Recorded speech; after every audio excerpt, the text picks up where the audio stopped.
Stone and Grace. If you're new here, my name is Bristol, and I'm so glad that you're going to spend a few minutes of your day with me.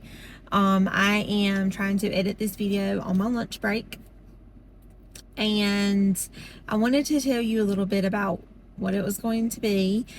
In this video, we head up to Erwin, North Carolina.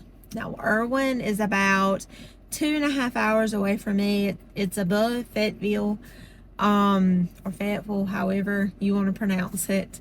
But anyway, we go to an estate sale, or a couple of them there. And then we pass through town. It's a small little town, and in that town is a antique store, but you would not know it's there unless maybe you're a local or you visit there often, or it's just by word of mouth, because there's actually no signage like above the space, like on the business outside, other than the doors. That's the only place that the business name is there. It's like in an old warehouse or an old downtown shopping center. I'm not exactly sure. Maybe it was a clothing store, furniture store, something like that. But with one of the estate sales, I was a little disappointed. I did walk out with one great piece, and my husband and I have not decided if we're keeping that piece or not, or if it's going to be put in the booth, or perhaps I have a little secret. In the next few months, in November, I will be partaking in a vendor opportunity. I was blessed with this, and I'm really excited about it. It will be my first vendor event. I don't know how well things will go, but as the closer we get, I'll share all those details and information with you. But I'm not sure if I would save it for that or whatever the case may be. I really like the piece. It's one of the two things that I have been looking for a very long time. So we'll just have to play it by ear and see how things go. But otherwise, the estate sale was a little disappointing. If I would have realized whenever I looked it up what exactly it was and who the company was, if I had remembered, if it had triggered in my brain that I had looked this company up before, then I probably would not have drove that distance to go, just simply because they were previous antique store owners. And the items in this home, even after 2 rounds, so this was the second clear out of this estate sale that they had, prices, even at half off, were still antique dealer pricing. There wasn't a whole lot of people walking out with very much.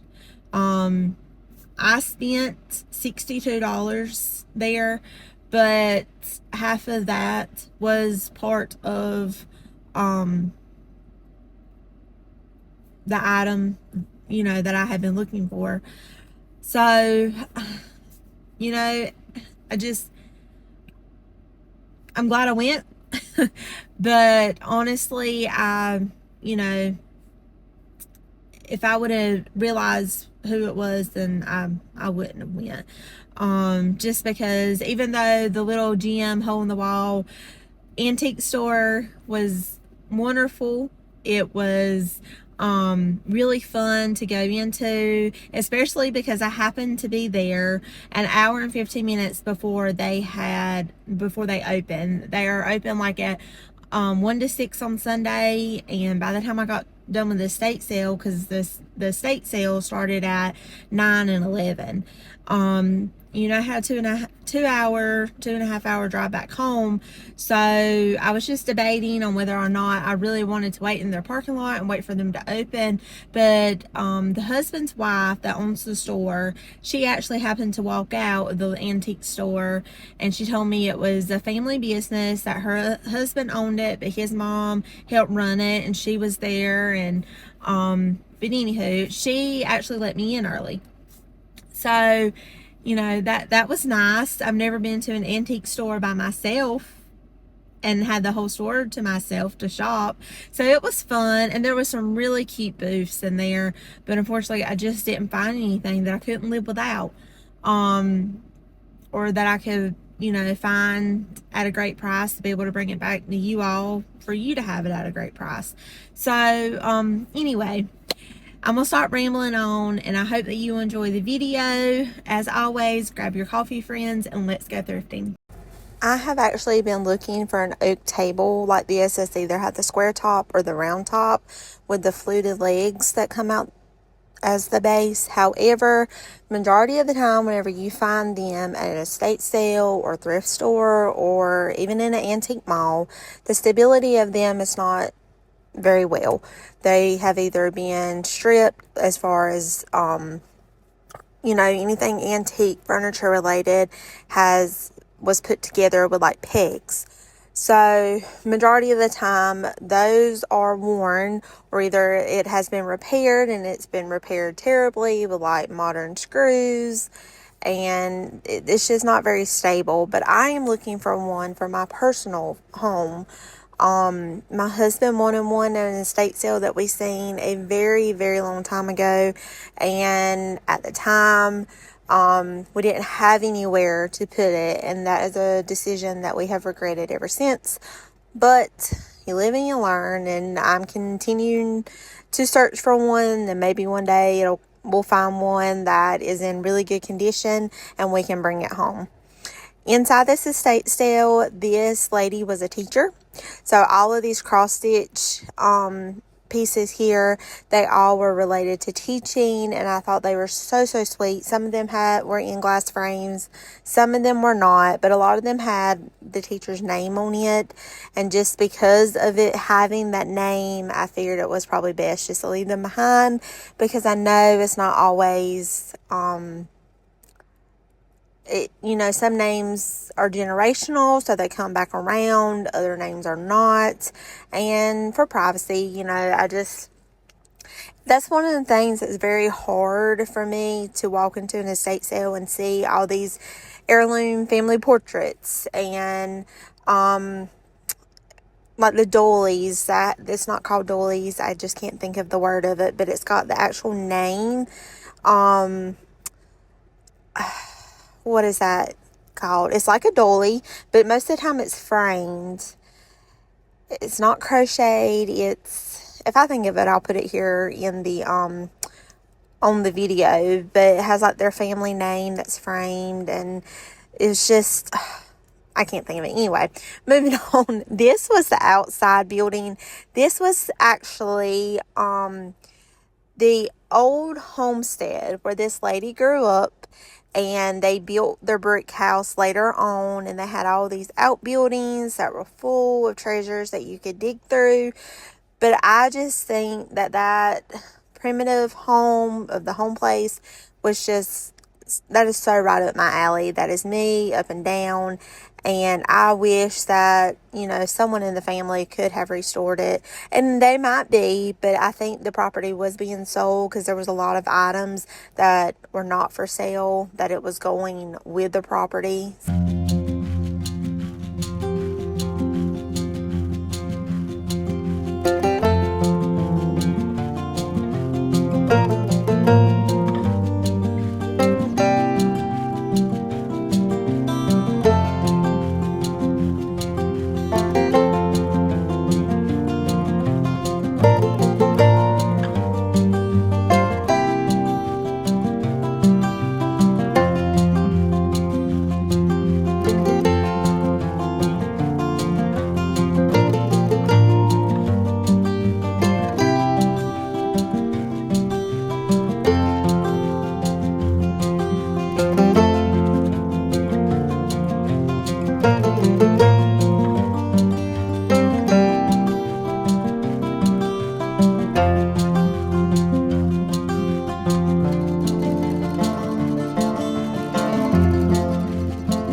This is just a small but mighty haul from the first estate sale.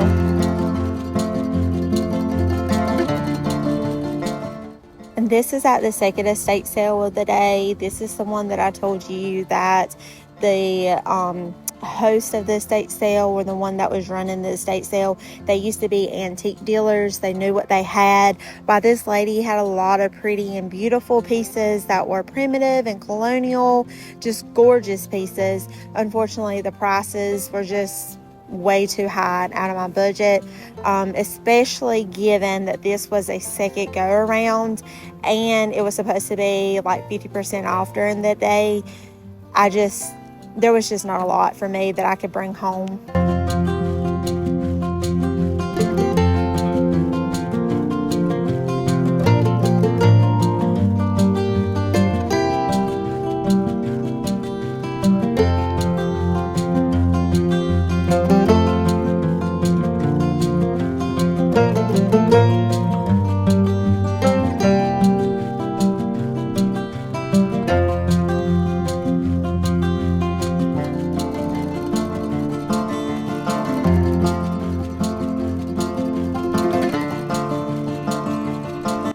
I also want to add that there was so many people that was in this house. There was already a line whenever I got there, and we were all parked downside the street. I think because people thought that this was the second time 50% off, that prices would be a little bit better than what they were, because as the video goes on, you'll see the rooms are kind of crowded. But unfortunately, it's just nobody was really buying anything, at least while I was there. Nobody had like piles going on or anything like that. So, I think it might have been a little bit disappointing for everybody, because quite a few people, were talking it up in rooms to the other shoppers that were there. So, at what point do you just kind of say, okay, we've got to cut a deal, we've got to move this? I know it's all based on family and what preference they have. Everybody wants to try to get the most out of the best bang for their buck, I guess. But at the end of the day, when you still have so many items left like this, what are you to do?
So because this was the second estate sale run through here, a lot of these pieces outside, you could tell they had been out since probably the beginning of the sale, meaning the first estate sale that they held, because a lot of these pieces were dusty.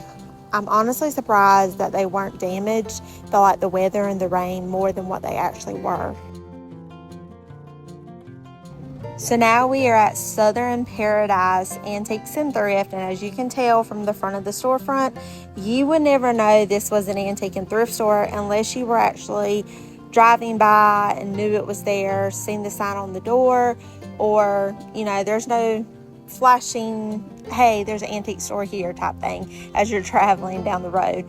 But the lady was very nice. As I said, it was her husband's family that kind of ran it, and she helped them out all the time. But she was nice enough to let me in, and I was so very grateful because I told her that I had drove up for the estate sales, and I was just kind of waiting in my car. Wasn't quite sure if I was going to hang out for the hour and 15 minutes, but I was very gracious that she allowed me to go in, being she was already there. It is 2 stories inside. Just like with any vendor spots, you have some booths that are priced a little higher than other. There were quite a few booths that were reasonable, especially if you're a collector and you're going there to purchase items for your home for yourself. But for me to be able to purchase items that I know are sought after and what my customer base is looking for, I was not able to do that today. There was quite a few booths that I loved. You'll see upstairs there's a booth called Finders Keepers, and she had some of the cutest things. But you know, not every time that you go somewhere is going to be a win, but I just wanted to showcase this place for you, especially if you're traveling through the area. I definitely think it's worth stopping in. You never know if there's a sale going on, or if there's something that you've been looking for. You could probably find it here because they had a wide variety. But it was just a fun little stop, and I asked her, would it be okay if I put it on YouTube? And she told me absolutely. So, I want to give them the publicity that they deserve, because this really is a cute place. She said that not a lot of people do realize that they are there. So I wanted to give them a shout out.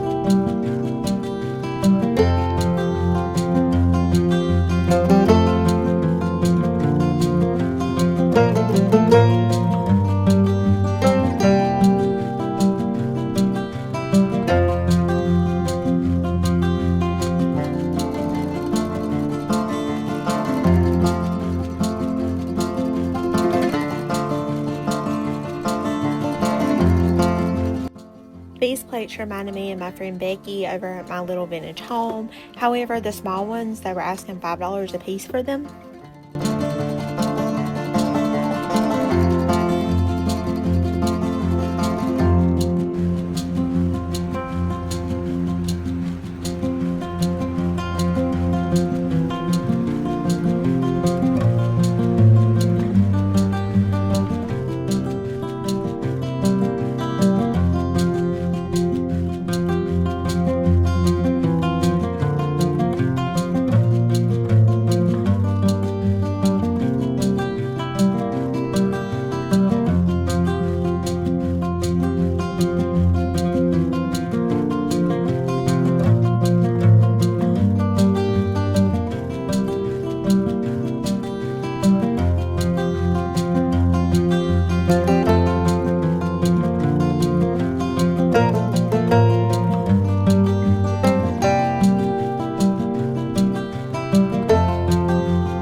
booth is Finders Keepers. It's the one that I talked about in the beginning of the video. I believe they have a total of 3 booths upstairs. They could possibly have 4. I like this little box with the apples. It reminded me of Dusty at My Thrift at Home. She does a whole back to school vignette scenery like in her kitchen. I thought that would be cute in there. I really like this basket too, but even these small ones were at $10. Even though they had a really cute booth, lots of items were displayed beautifully. They were curated wonderfully. You'll see them in another booth of hers. It's almost like it's all color coordinated.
Hope that you enjoy the video, and that I would love to know what your favorite find was. So if there was something that you've seen as I was browsing through, either at the estate sales or at Southern Paradise Antique and Thrift, I would love to know what it was. And I hope that if you're ever in the area of Erwin, North Carolina, that you will go and check them out and go support them, because they were so sweet to me.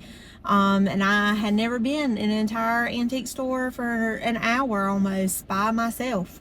So that was kind of cool. But anyway, until next time, friends, happy thrifting.